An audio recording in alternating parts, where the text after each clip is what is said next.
नमस्कार श्रोते हो, श्री स्वामी समर्थ.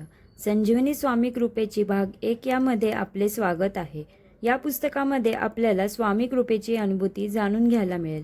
चला तर वळूयात स्वामींच्या 20व्या अनुभूतीकडे. श्री स्वामी समर्थ.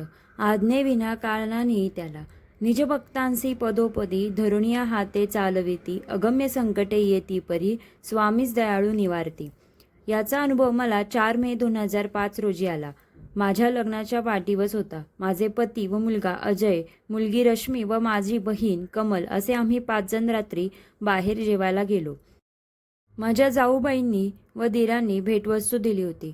पेटी उघडताच मंदपणे वाजणारं संगीत आणि नाचणाऱ्या बाहुल्यांचं जोडपं. सर्वजण गप्पा मारत आनंदानं जेवण करून बाहेर पडलो. रिक्षा थांबवली. तेवढ्यात समोरून बस आली. मी रिक्षावाल्याच्या उजव्या व रस्त्याच्या बाजूला होते. रात्रीची 10:30 पावणे 11ची वेळ होती. PMTची माणसं मारण्याची कीर्ती ऐकून होते, पण एका पुढच्या क्षणात मला त्याची प्रचिती येणार होती. ती बस माझ्या इतक्या जवळून सुपरफास्ट वेगात आली की मी कसे आडवी पडले ते मला समजलंच नाही. बसची मागची चाकं माझ्या पायाजवळून अर्ध्या 1 इंचानं गेली. त्या क्षणी माझं जागृत मन प्रचंड धास्तावलं. पण सुप्त मनात मात्र स्वामीनाम आलं असणार, कारण मी बसच्या चाकाखाली येता येता अगम्यरित्या बचावले. त्या क्षणी जाणवलं नाही, पण नंतर जाणवलं की ही कृपा स्वामींचीच, अन्यथा मी वाचणे शक्य नव्हते. निदान माझे दोन्ही पाय जायबंदी झालेच असते. पण दयागण स्वामींनी जणू माझा मृत्यू आणि मी यांच्यातली 1 इंच अंतर स्वतःच्या अस्तित्वानं राखलं आणि मृत्यूला माझ्यापासून दूर राखलं. त्या क्षणी बाबांचं वाक्य आठवलं की, बबड्या, कशाची चिंता करू नकोस.